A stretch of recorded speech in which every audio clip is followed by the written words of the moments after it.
नमस्कार दोस्तों, खैराट क्लासेज में आप सभी का स्वागत है। राजस्थान के इतिहास के स्रोत से संबंधित अगला वीडियो हम लेकर आए हैं, जिसमें हम अभिलेख से संबंधित कुछ महत्वपूर्ण प्रश्नों पर चर्चा करेंगे। यहाँ पर हमारा पहला प्रश्न है, मेवाड़ के किस शिलालेख में अल्लट की माता महालक्ष्मी का राठौड़ वंश की होना तथा अल्लट की रानी हरिया देवी का हूण राजा की पुत्री होना उस रानी का हर्षपुर गांव बसाना अंकित है। हर्षपुर बसाना अंकित है। तो ये शिलालेख पूछा गया है दोस्तों। यहाँ पर अल्लट की माता और हरिया देवी के हूण राजा की पुत्री होना, दो चीजें पूछी गई हैं। तो ये किस शिलालेख में है? तो वो है दोस्तों आहड़ का शक्ति कुमार का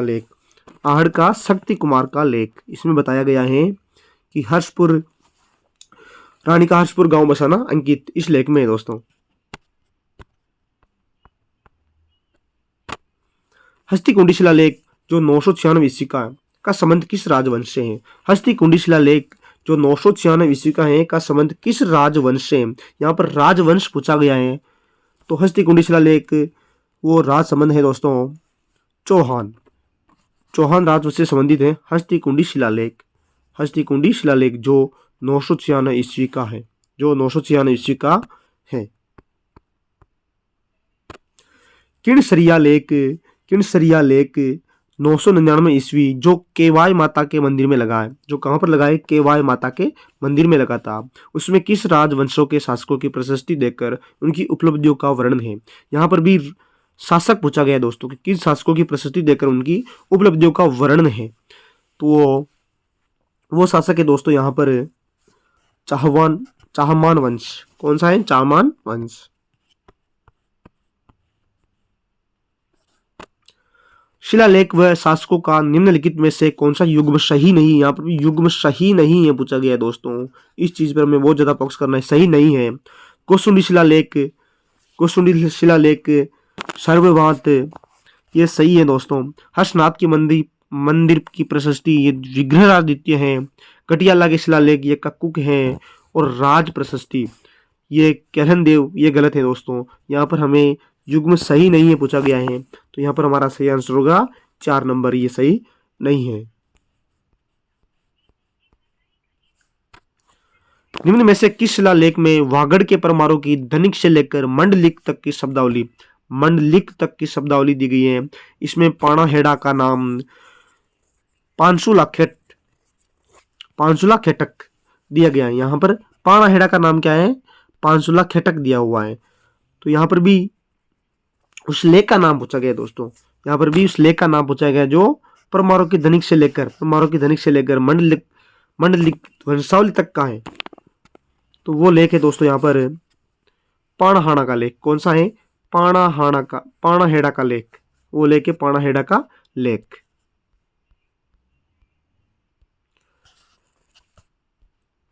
अर्थुना के शिव मंदिर की प्रशस्ति में किस रियासत के शासकों का अच्छा वर्णन दिया गया है? जहां पर अर्थुना के शिव मंदिर की प्रशस्ति है वहां पर पूछा गया है दोस्तों। अर्थुना के शिव मंदिर की प्रशस्ति में किस रियासत के शासकों की तो शासक पूछे गए हैं।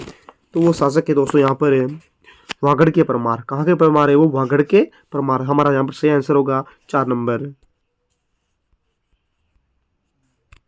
जालोर का लेख जो जालोर दुर्ग के तोपखाने की इमारत के उत्तरी दीवार में लगा है किस वर्ष का है? यहाँ पर वर्ष पूछा गया है कि जालोर का लेख। कौन सा लेख है दोस्तों? जालोर का लेख जो जालोर दुर्ग के तोपखाने की इमारत पर लगा हुआ है।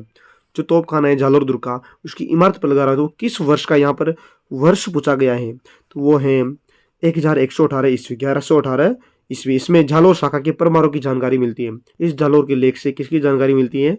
परमारों की जानकारी मिलती है। इसमें परमारों की उत्पत्ति, वशिष्ठ का यज्ञ ये सब जालोर के लेख में मिलता है।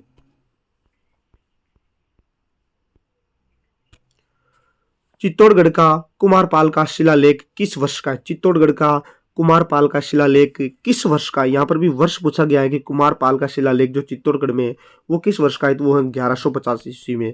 1150 ईस्वी में। तो यहाँ पर हमारा सही आंसर होगा 1150। चौहान शासक विग्रहराज चतुर्थ द्वारा रचित किस नाटक को 2.5 दिन के झोपड़े की दीवारों पर लिखा हुआ है? चौहान शासक विग्रहराज चतुर्थ कौन सा? विग्रहराज चतुर्थ। तो विग्रहराज चतुर्थ द्वारा रचित नाटक है जिसको 2.5 दिन के झोपड़े में लिखा हुआ है, जिसको 2.5 दिन के झोपड़े पे लिखा हुआ है। तो उस 2.5 दिन के झोपड़े में लिखे हुए नाटक का नाम क्या है? उस नाटक का नाम क्या है?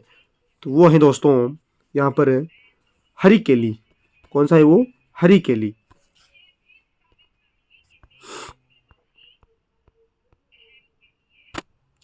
लूण वसई या इसका दूसरा नाम है आबू देलवाड़ा की प्रशस्ति किस वर्ष की है? यहाँ पर भी वर्ष पूछा गया कि आबू देलवाड़ा की प्रशस्ति किस वर्ष की है? आबू देलवाड़ा, इसी का दूसरा नाम है लूण वसई। इसी का दूसरा नाम क्या है? लूण वसई। तो ये 1230 ईस्वी की है।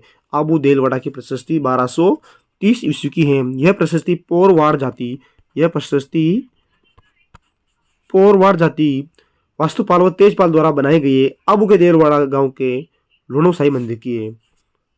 लूणोसाई मंदिर की है। तो वास्तुपाल व तेजपाल द्वारा, दो हैं वास्तुपाल, वास्तुपाल व तेजपाल, वास्तुपाल व तेजपाल द्वारा बनाई गई आबू के देलवाड़ा के लूणोसाई मंदिर की है।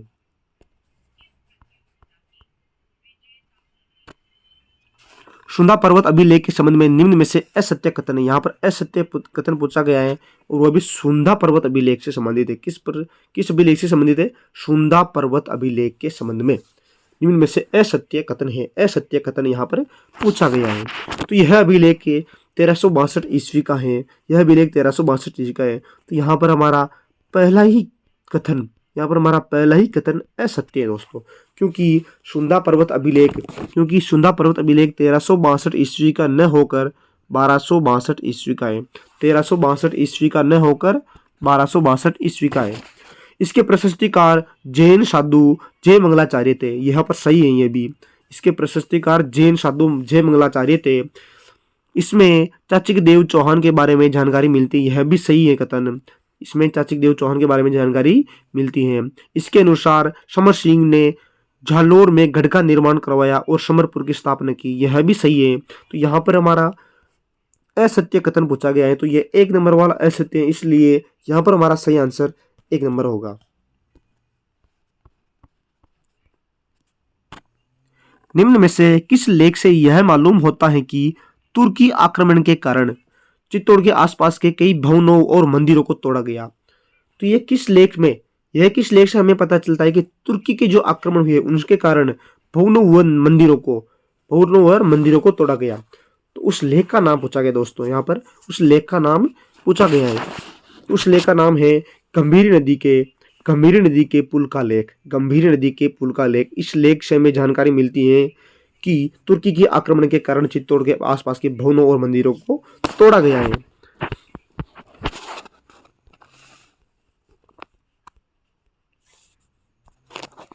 रसिया की छतरी का लेख निम्न में से किस जिले में लगा है? रसिया की छतरी का लेख निम्न में से किस जिले में लगा है? तो वो है दोस्तों चित्तौड़गढ़ में। चित्तौड़गढ़ में रसिया की छतरी का लेख लगा हुआ है। चित्तौड़गढ़ में रसिया की छतरी का लेख लगा हुआ है। श्रृंगी ऋषि शिलालेख 1428 ईस्वी का है। श्रृंगी ऋषि शिलालेख कब का है? 1428 ईस्वी का है। मेवाड़ के किस शासक के समय का लेख है? श्रृंगी ऋषि शिलालेख मेवाड़ के किस शासक का समय का लेख है? तो ये मोकल, मेवाड़ का मोकल शासक था उस समय का यह लेख है श्रृंगी शिलालेख, जो 1428 ईस्वी का है। कब का है? 1428 ईस्वी का है।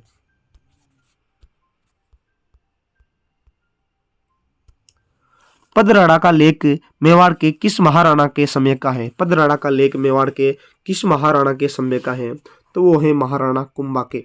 महाराणा कुंभा के समय का है यह पदराड़ा का लेख। 1433 ईस्वी का लेख। तो ये पदराड़ा लेख 1433 ईस्वी का है दोस्तों। कब का है? तो 1433 ईस्वी का। इसमें पदराड़ा को पाट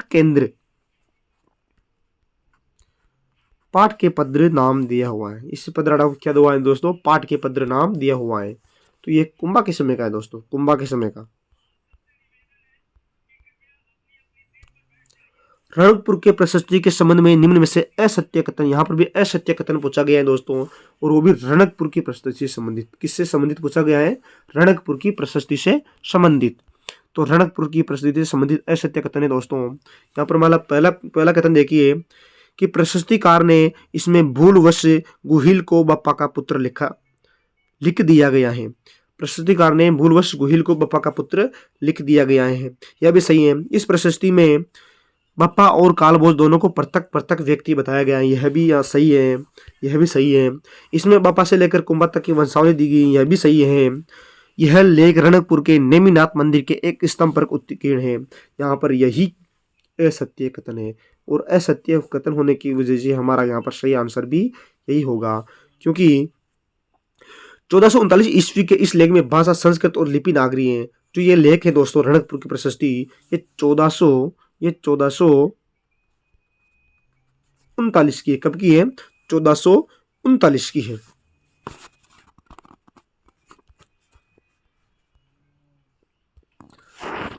कीर्त स्तंभ प्रशस्ति के बारे में निम्न में से असत्य कथन है। यहाँ पर भी असत्य कथन पूछा गया है दोस्तों, यहाँ पर भी असत्य कथन पूछा गया है। तो यहाँ पर भी 4 कथन दिए हुए हैं, इनमें से 3 कथन सत्य है और 1 ही कथन असत्य है, तो हमें उसका पता लगाना है। तो यहाँ पर पहला कथन है, इस प्रशस्ति में कुंभा के वर्णन में उल्लिखित है कि वह मांडव्यपुर से हनुमान जी की मूर्ति लाया था, यह भी सही कथन है दोस्तों, यह भी सही है। यह लेख महाराणा मोकल के समय का है, यह गलत है। यह क्या है? गलत है। मालवा और गुजरात की सम्मिलित सेनाओं को परास्त करने का वर्णन मिलता है जो अन्यत्र नहीं मिलता, यह भी सही है दोस्तों, यह भी क्या है? सही है।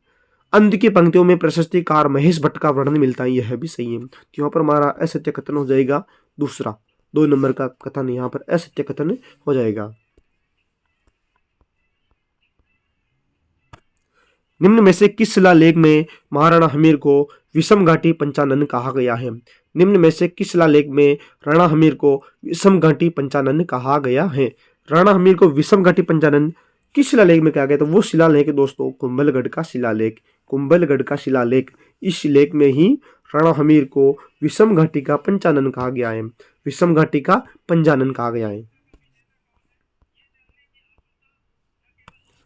गोसुंडी की बावड़ी का लेख मेवाड़ के किस महाराणा के समय का है? गोसुंडी की बावड़ी का लेख मेवाड़ के किस महाराणा के समय का है? तो यह है दोस्तों महाराणा रायमल के समय का, महाराणा रायमल के समय का है गोसुंडी की बावड़ी का लेख, गोसुंडी की बावड़ी का लेख।